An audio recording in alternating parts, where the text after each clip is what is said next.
Please welcome to the stage Attorney General Tish James.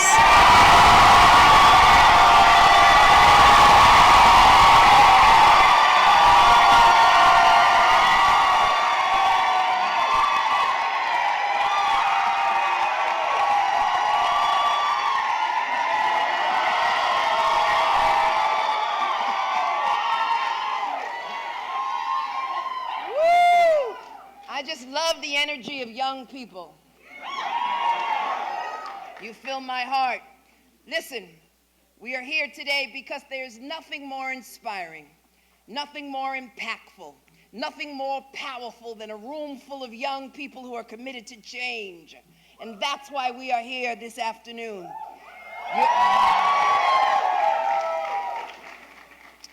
You're committed to moving mountains and making change and changing the course of history here in the state of New York by electing the first woman governor of the state of New York, Kathy Hochul. And while you're at it, re-electing the first woman attorney general. So, I like call and response. I say Kathy, you say Hochul. Kathy. Hochul. Kathy. Hochul. I say Tish, you say James. Tish. James. Tish. James. I say Chuck, you say Schumer. Chuck. Schumer. Chuck. Schumer. He wanted me to say that.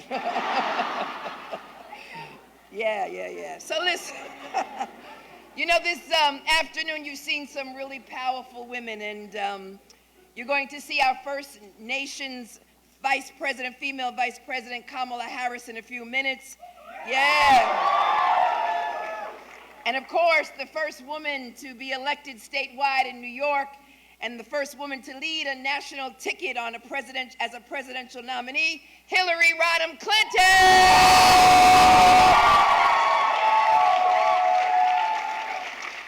And of course, New York's first female governor, Kathy Hochul, you know, she took office during a very challenging time, and she's done it with conviction and purpose, but more importantly, with dignity and grace. And of course, you heard from our great Senate Majority Leader, Andrea Stewart-Cousins.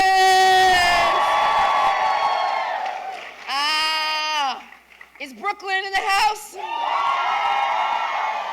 Right there, just right there.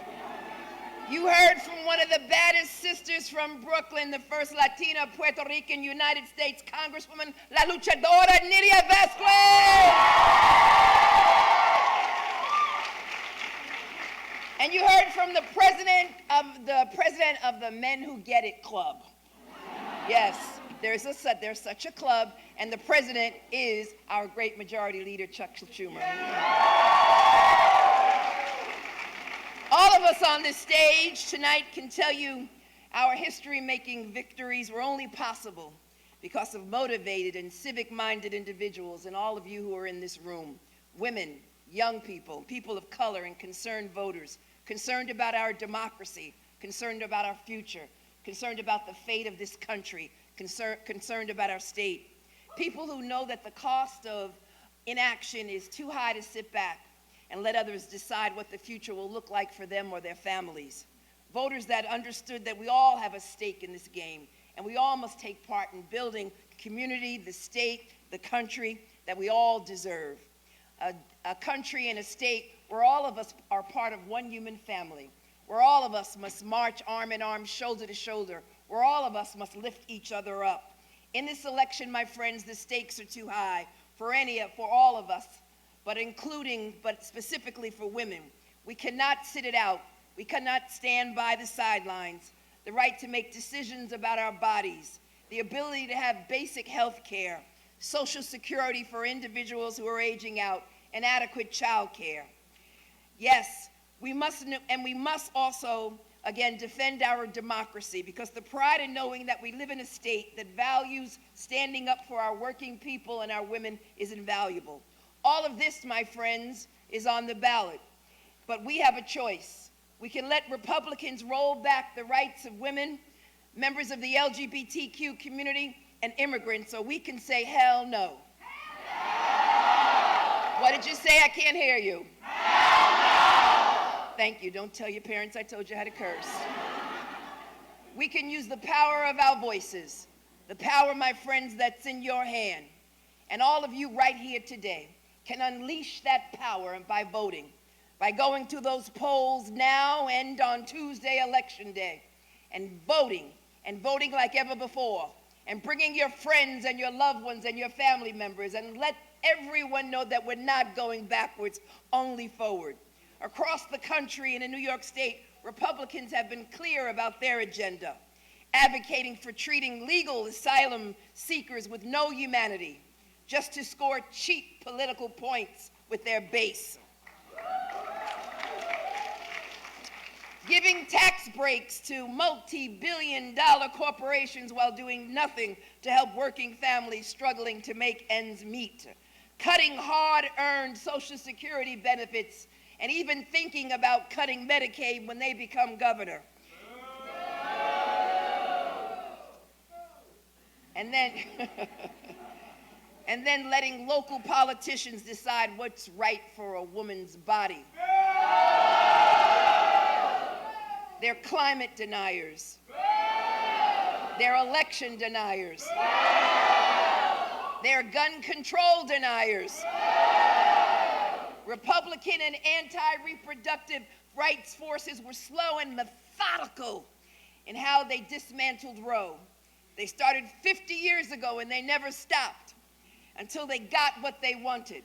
And while those of us who want to protect choice, we too must be just as methodical. We don't have 50 years to resecure our rights. There are too many lives at stake. We need people on the side of what's right to get into the game. MAGA Republicans have been clear about where they will take us. And now we must be equally clear. That's not the New York, and that's not the America that we want. And the clearest way to make that point is to vote. I know we have quite a few students here today, but let me tell you what they say about you. The mainstream media, political pundits, the campaign consultants, they always try to count you out. They dismiss you. They say that young people don't vote, that you're not involved in politics, that you don't care about your neighbor, that you only care about yourself, that you're only focused on social media. That's it. That's what they say about you. But what I say is they're wrong.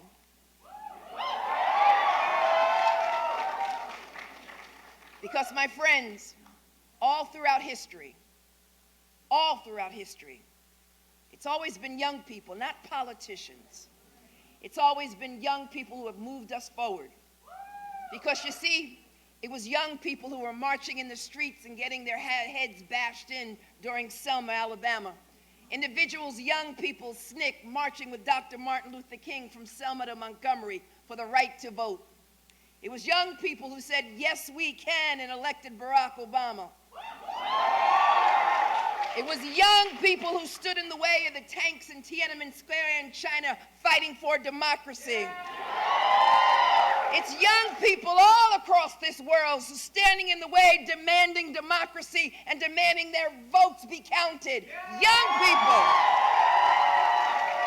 It was young people who stood and marched in Parkland, Florida to demand common sense gun control. Not politicians. It wasn't politicians. It was all of you, young people. Young people who are going to turn up this Tuesday and early voting. It's young people who will march into those polls with your friends and your foes and march in quiet dignity to what is happening here in our country. The future, my friends.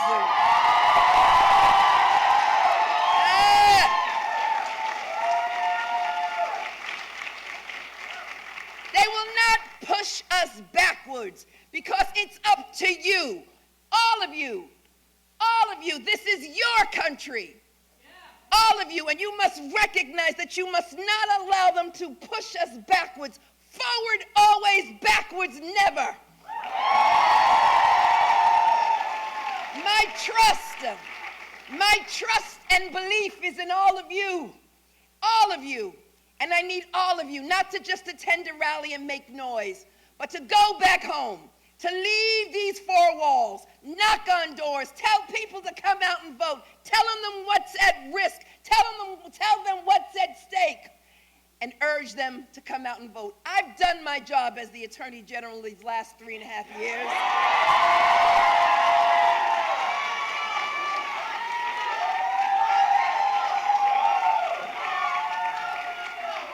And as I said earlier, I will not allow anyone, including the former President of the United States, to bully me.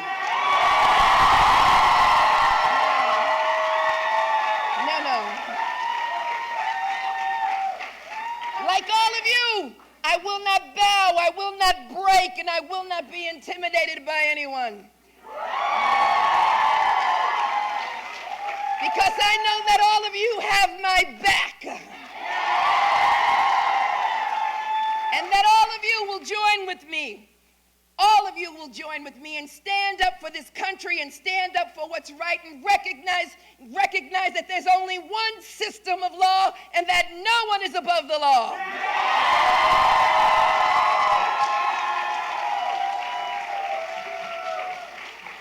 So I need you to knock on doors, pass out lint, phone bank on behalf of candidates that support your values.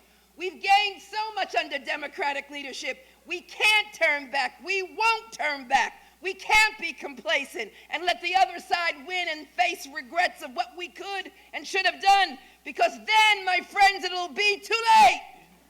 We must not be paralyzed by fear. We must not be paralyzed by inaction. We must march forward, my friends, and we must stand with myself and the great Governor Kathy Hochul, as we once again prove that if you need a good job done, no. If you need a great job done, then give it to a woman.